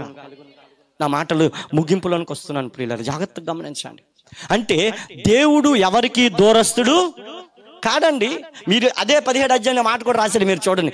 ఆయన ఎవరికి ఆయన దూరముగా ఉండువాడు కాడన్న మాట రాశాడు. చూడండి ఆ 17 అధ్యాయం అపోస్తలుల కార్యంలో ఈ మాట చెప్తున్నాడు. చూడండి చూడండి, ఆయన మానవ జాతిలో ఎవరికి దూరంగా ఉండేవాడు కాడంట. మనము ఆయన యందు బ్రతుకుచున్నాం, చలించుచున్నాం, ఉనికి కలిగి ఉన్నామంట. అంటే ఊపిరిలో ఎవరున్నారు? ఇక్కడ ఇంకా క్లియర్ గా చెప్తున్నాడు పౌలు. పరిశుద్ధాత్మ దేవుడు మాట్లాడుతున్నాడు. చూడండి, ఆయన యందే బతుకుతున్నామంటే ఆయన మన ఊపిరిలో బయటికి వెళ్ళిపోతే మనం చనిపోతాం. యేసు అనే ఈ ఊపిరి బయటికి వెళ్ళిపోతే చెప్పండి ఏమైపోతాం? చనిపోతామండి. అందుకని ఆదాములో జీవ వాయువును ఊదగా అతడు ఏమయ్యాడు? జీవాత్మ అని చెప్తున్నాడు. అందుకే అందరికి జీవమును ఊపిరిని సమస్తమును. చూడండి, ఆయన యందే బ్రతుకుచున్నాము, ఆయన యందే చలించుచున్నాము, ఆయన యందే ఉనికంటిగా నడుస్తున్నాము, మాట్లాడుతున్నాము, తిరుగుతున్నాము, చూస్తున్నాం. ఇవన్నీ ఆయన యందే జరుగుతున్నాయి తప్ప ఆయన లేకుండా ఏది కలగలేదు. దేవునికి స్తోత్రం. కలిగి ఉన్నది ఆయనది, ఆయన ద్వారానే సమస్తము కలుగుతున్నాయి, జరుగుతున్నాయి. స్తోత్రం చెప్దాం గట్టిగా, హల్లెలూయా. జాగ్రత్త, మీరు గమనించండి. అందుకనే అక్కడ శిరస్సు అంటే ఆ శిరస్సు మీద 7 ముండ్ల కిరీటం. ఈ పశువు స్థానంలో ఆయన చనిపోతాడు అని చెప్పాడు. అంటే ఏమండు అంటూ అక్కడ జ్ఞాపకం చేస్తున్నాడు. శిర్షే సప్త అస్తాసో అస్య త్రితో భద్దో వృషభో రోరవీతి మహాదేవో.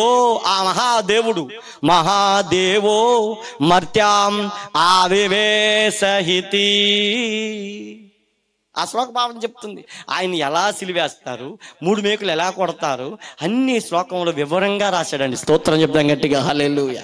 ఇక చివరి శ్లోకంలో ఏమంటున్నాడు తెలుసా? నా 5వ శ్లోకంలో ఏం చెప్తున్నాడు అంటే జ్ఞాపకం తెస్తున్నాడు. ఓం ఓం శ్రీ పంచగాయాయ నమః. ఎన్ని గాయాలు? 5. పంచ అంటే హిందీ పదం అండి. హిందీ టీచర్లు ఉంటే ఇక్కడ వాళ్ళకి అర్థం అవుతుంది, చాలా మందికి ఈజీగా అర్థం అవుతుంది. పాంచ అంటే 5. ఏమండి? 5 గాయాలు పొందుతాడు. ఆ 5 గాయాలు పొందిన వానికే నమస్కారం చేయండి అంటున్నాడు. స్తోత్రం చెప్దాం గట్టిగా. అక్కడ తాగలేదండి, అప్పటికి ఇంకా శ్లోకం ముగింపు అవ్వలేదు. మీరు చూడండి, చివరి ఏమన్నా, ఓం శ్రీ మృత్యువు జయనాయ నమః. మృత్యు అంటే ఏంటి? మరణించి తిరిగి లేచిన వానికే నమస్కారం చేయనని చెప్పడగడతారు గట్టిగా. దేవునికి స్తోత్రం. ఏమండి? కేవలం బైబిల్లోనే కాదండి, తిరిగి లేస్తాడు అని చక్కగా అన్ని శ్లోకాల్లో రాశాడు. తొలి వేదాలు క్రీస్తు పూర్వం రాయబడ్డాయి, హల్లెలూయా. మలి వేదాలు క్రీస్తు శకం 1000 సంవత్సరాల తర్వాత రాయబడ్డాయి అంటారు. కాబట్టి ఆయన గురించి వివరంగా రాశాడు, క్లియర్గా రాశాడు. నేను ఒకప్పుడు మరి నాకు తెలియదు, హైందవ జీవితంలోనే ఉన్నాను. ఇక్కడ చాలా మంది మనకు తెలియదేమో చెప్పండి, గట్టిగా స్తోత్రం చెబుదాం. ఇక్కడలాగే చాలా భక్తిలో జీవించేవాడు నేను. కాబట్టి ఆ మహాదేవుడి గురించి క్లియర్గా, చక్కగా, వివరంగా, విపులంగా అన్ని గ్రంథాలు. అందుకని అక్కడ చెప్తున్నాడు ఎబ్రీ గ్రంథకర్త నానా విధములుగా మాట్లాడాడంట. దేవునికి స్తోత్రం. ఏమండి? ప్రవక్తల ద్వారా మాట్లాడాడు. ఏమండి? మీరు ఎప్పుడైనా దాన్ని ఏమంటారు, కైలాసగిరి అనే బుక్ మీరు చదివారా? ఆయన ఎవరు? ఆ పైన ఆ కొండల మీద తపస్సు చేశాడు కదా సాధు సుందర్ సింగ్. ఆ సాధు సుందర్ సింగ్ ఒక బుక్ రాశాడు, మీరు చూడండి. ఆ బుక్ మీరు చదివితే అక్కడికి వెళ్ళి సువార్త ప్రకటిస్తూ దేవుడు దర్శనం ఇచ్చాడంట. దేవునికి స్తోత్రం. ఎంత క్లియర్గా చక్కగా చెప్తున్నాడు ఆ బుక్లో. కాబట్టి మహాదేవుడని యేసు ప్రభువారు మానవులందరి రక్షణ కొరకు ఈ లోకంలోనికి వచ్చాడండి. దేవునికి స్తోత్రం. ఆయన జీవితంలో ఎక్కడ కుల ప్రస్తావన మనకి కనబడదు, మీరు చూడండి. అందుకే ఆయన పిలుస్తున్నాడు మానవ జాతిని. అందుకు ఒక శ్లోకం మాటలో చెప్తున్నాడు. ఏమంటున్నాడు తెలుసా? జ్ఞాపకం తెస్తున్నాడు. అసతోమ సద్గమయ తమసోమ జ్యోతిర్గమయ మృత్యోర్మా అమృతాంగమయ. ఈ శ్లోక భావం ఏం చెప్తుంది తెలుసా? అసతోమ అంటే అసత్యములో ఉన్నాము, మమ్మల్ని సత్యములోనికి దాటించయ్యా, నడిపించయ్యా అని దాని భావం చెప్తున్నాడు. రెండోది ఏమంటున్నాడు? తమసోమ జ్యోతిర్గమయ. తమసోమ అంటే చీకటిలో ఉన్నాము, వెలుగులోనికి మమ్మల్ని నడిపించ దాటించయ్యా. చీకటిలో ఉన్నాము. మూడోది ఏమంటున్నాడు? మృత్యోర్మా అమృతాంగమయ. మృత్యోర్మ అంటే మృత్యువులో, మరణములో ఉన్నాము. అమృతం అంటే ఏంటి? జీవములోనికి దాటించయ్యా. దేవునికి స్తోత్రం. ఒకటి అసత్యములు ఉన్నాము, సత్యములోనికి దాటించా. యేసయ్యమన్నాడు, నేనే మార్గమును, నేనే సత్యమును, నేనే వెలుగును, నేనే జీవమునై ఉన్నాను. యేసయ్య చెప్తున్నాడు ఈ మాట. యోహాను సువార్తలో మనం చదివితే 14:6 చెప్తున్నాడు ఆయన. కాబట్టి ముచ్చోరమ అంటే మరణములో ఉన్నాం, అమృతం అంటే జీవం అండి, జీవంలోనికి దాటించాయా అంటున్నాడు. దేవునికి స్తోత్రం. కాబట్టి యేసుప్రభువారు మానవులందరినీ ప్రేమిస్తున్నాడు, రమ్మంటున్నాడు. అందుకని ఆ భాగంలో చెప్తున్నాడు, ఒకవేళ దేవుణ్ణి వెదుకులాడి తడువులాడి కనుగొందురేమో అని చెప్పి ఆయన ఏం నిర్ణయించాడంట? నిర్ణయకాలం. ఆ నిర్ణయ కాలంలో ఈ లోకంలోనికి వచ్చాడండి ఆయన. నా చివరి మాట ప్రియులారా, కీర్తనలో రాయబడింది, సహోదరులో ఎవడును తన సహోదరుని విముక్తి చేయలేడు, పాపం నుండి విడిపించలేడని కీర్తన భాగంలో రాస్తున్నాడు. చివరగా ఒక్క మాట, యోహాను మొదటి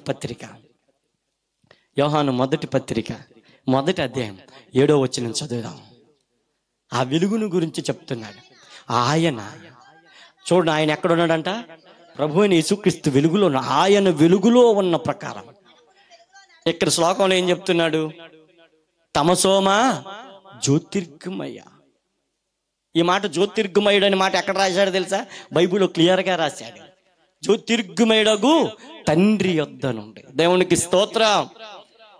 వెలుగులోనికి దాటించి. అందుకని అయితే ఆయన వెలుగులో ఉన్న ప్రకారం మనమును వెలుగులో నడిచిన ఎడల, గట్టిగా స్తోత్రం చెప్దామా? ఇప్పుడు వెలుగులోనే నడుస్తున్నాం. అందుకే ఆ వెలుగును గురించి ప్రకటించడానికి ఎక్కడికి వచ్చాం? చప్పటగొట్టండి గట్టిగా. దేవునికి స్తోత్రం. ఎందుకు ప్రకటించాలి వెలుగుల గురించి ప్రజలందరికీ? మనమందరం ఎవరి సంతానం? నోవాహు సంతానం అండి. మనమందరం ఎవరి సంతానం?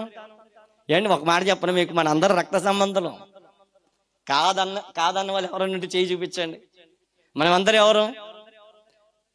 ఉదాహరణకు నేను చెప్తాను, ఈ మాట నేను ఎత్తకూడదు కానీ మన భారతదేశంలో ఇది ఉంది కాబట్టి నేను చెప్తున్నాను మీకు. కుల వ్యవస్థ మన భారతదేశం దాటితే ఎక్కడ లేదండి.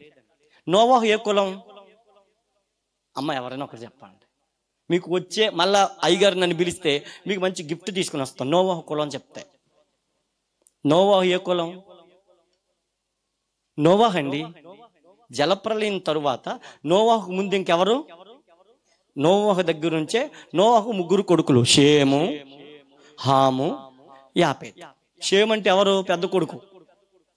పెద్ద కొడుకు సంతానము యాలాము, అర్పదీక్ష, ఇంకా కొంతమంది ఉన్నారు. ఆ యాలాము సంతానం భారతదేశపోలు. చప్పలు కొడతారు గట్టిగా. దేవునికి స్తోత్రం. మీరు చరిత్ర చదవండి, బైబిల్ చదవండి, చూడండి, గ్రంథాలు కూడా, వేదాలు అన్ని చదవండి, అధ్యయనం చేయండి. చరిత్ర ఎట్లా చెప్తుంది, ఏం చెప్తుంది గమనించండి. అర్పదీక్ష సంతానం ఇజ్రాయేల్ ప్రజలు అని అంటారు. జాగ్రత్తగా మీరు గమనించండి. అయితే నోవాహు ఏ కులం? నోవాహు కులం లేదు. నోవాహు కులం అంటే మనందరికీ కులం ఉండాలి. అంటే ఇప్పుడు 200 పైన దేశాలు ఉన్నాయి. 200 దేశాలకు ఏముండాలి? ఒకటే కులం ఉండాలంటే నోవాహు కులం ఉంటే నోవాహు కులమే 200 పైన దేశాల వారికి కులం ఉండాలి. అంటే నోవాహుకి కులం లేదు. గట్టిగా స్తోత్రం చెబుదాం.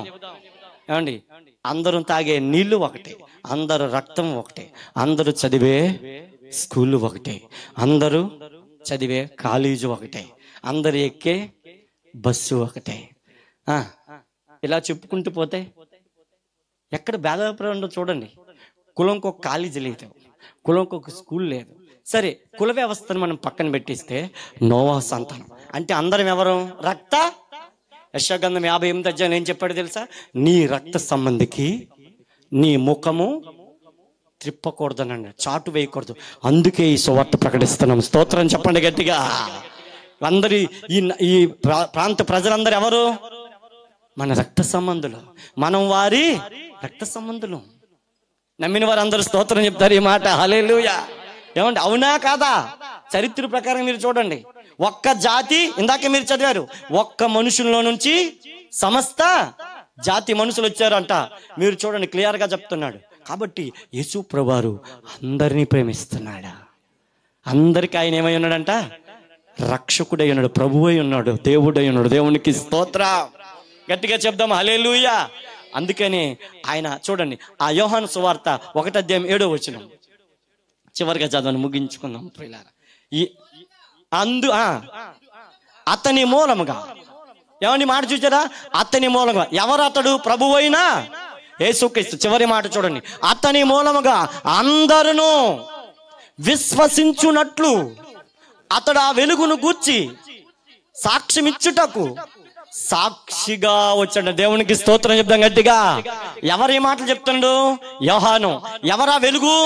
ప్రభు అయినా యేసుక్రీస్తు. అందుకని అక్కడ చెప్తున్నాడు, అసతోమా సద్గమయ తమసోమా జ్యోతిర్గమయ, చీకట్లో ఉన్న వెలుగులోనికి దాటించిన ఆయన ఆ వెలుగుని గురించి సాక్ష్యం ఇస్తున్నాడు అంటూ చెప్తున్నాడు. అక్కడ యేసు రక్తము ప్రతి పాపము నుండి మనలను పవిత్రులుగా చేస్తుంది.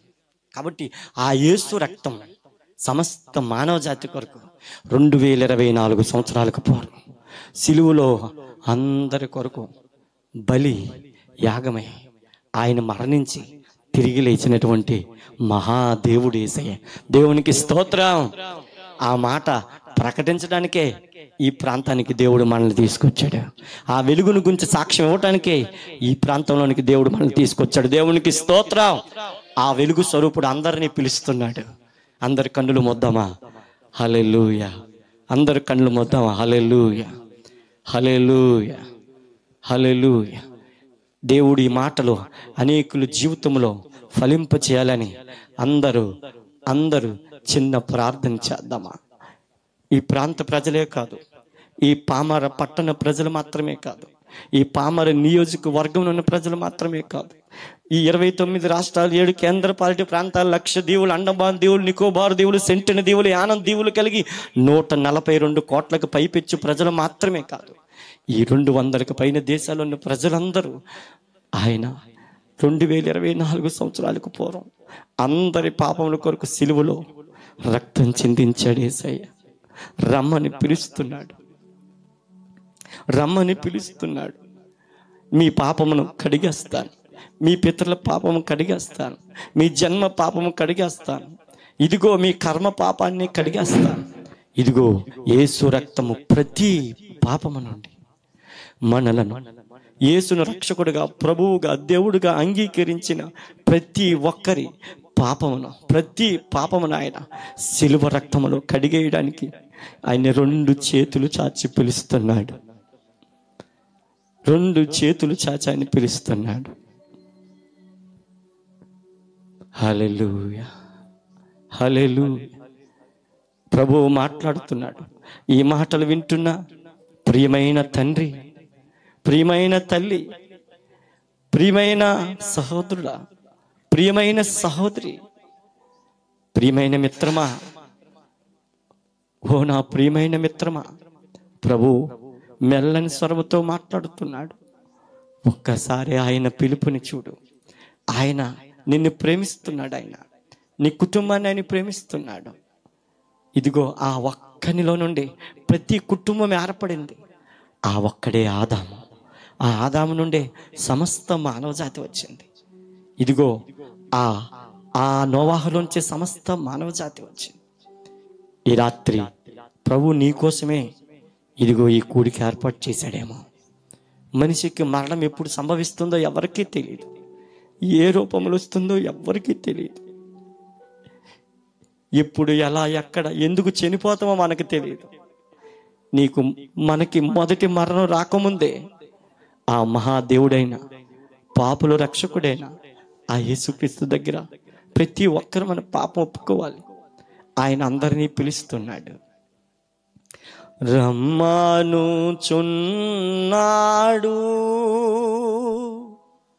నిన్ను ప్రభు యేసు, రమ్మానుచున్నాడు. మిత్రమా, నిన్ను ప్రభు యేసు వాంఛాతన కారాము చాపి రమ్మనుచున్నాడు.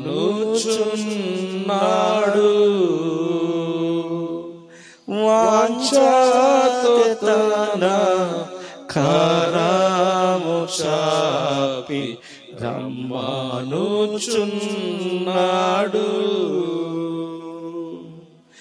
ఎటువంటి శ్రమలందును ఆదరణ నీకిచ్చునని నువ్వు ఏ విధమైన సమస్యల్లో ఉన్నావు, ఏ విధమైన కష్టాల్లో ఉన్నావు, ఏ పాప భారము నీ జీవితాన్ని నలగకూడదు, ఏ పితరుల పాపము నీ కుటుంబాన్ని నెమ్మది లేకుండా చేస్తుంది, ఏ జన్మ కర్మ పాపము నీ జీవితంలో సంతోషం లేకుండా చేస్తుంది. ప్రభు ఈ రాత్రి నేను పిలుస్తున్నాడు. మిత్రమా, నీ హృదయంలో యేసయ్యకి చోటు ఇవ్వగలవా?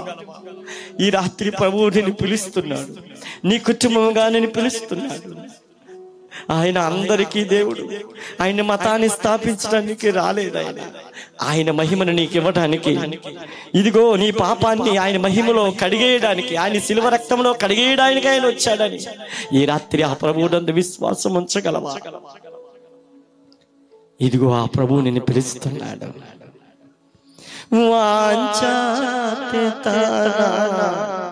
కారాము చాపి రమ్మనుచున్నాడు.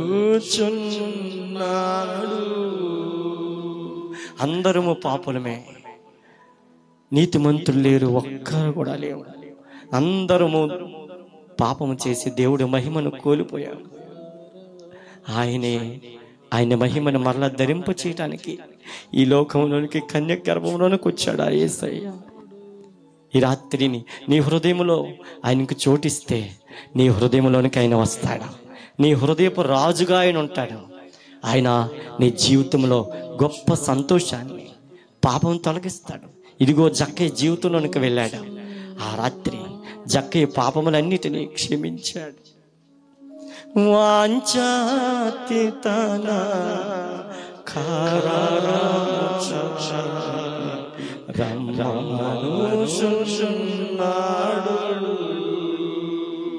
చేతులు చాచి పిలుస్తున్నాడు. దినమంది నల్లని వారిని చాచి పిలుస్తున్నాడు.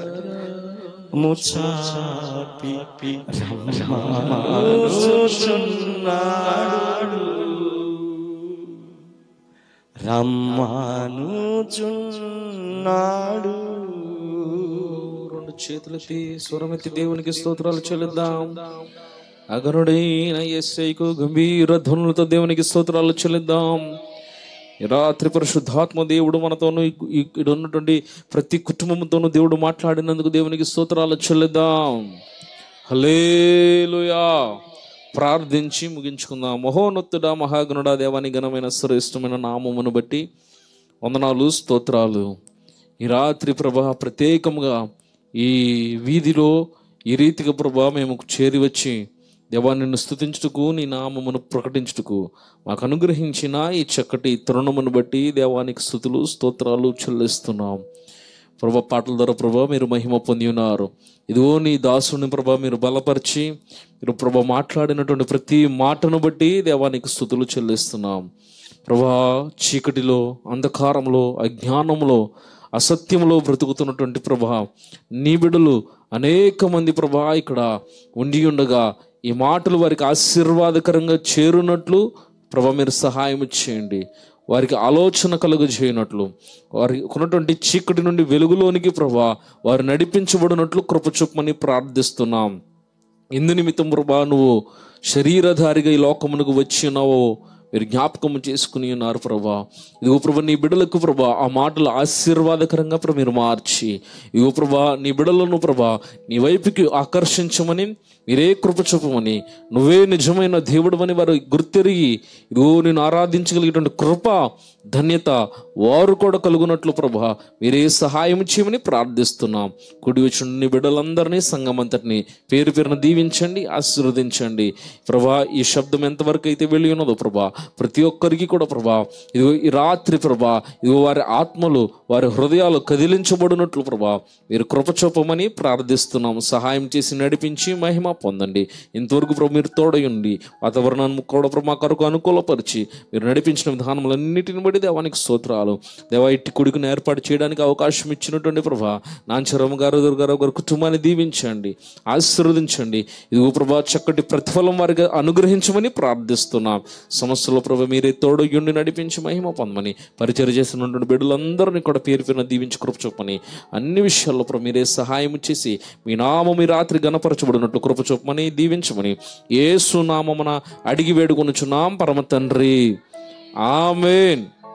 ఆశీర్వాదం, తండ్రి అయిన దేవుని ప్రేమ, కుమారుడైనటువంటి యేసుక్రీస్తు వారి కృప, పరిశుద్ధాత్మ దేవుని అన్యోని సహవాసమును ఇక్కడను కుడిషును మనకందరికి నీ తోడయుండి నడిపించి దీవించును గాక. ఆమేన్. రెండు చేతులతో బిగ్గరగా దేవునికి స్తోత్రాలు చెల్లిద్దాం. హల్లెలూయా, హల్లెలూయా, హల్లెలూయా. అందరికీ వందనాలు. అందరిని దేవుడు ధారాళంగా దీవించును గాక.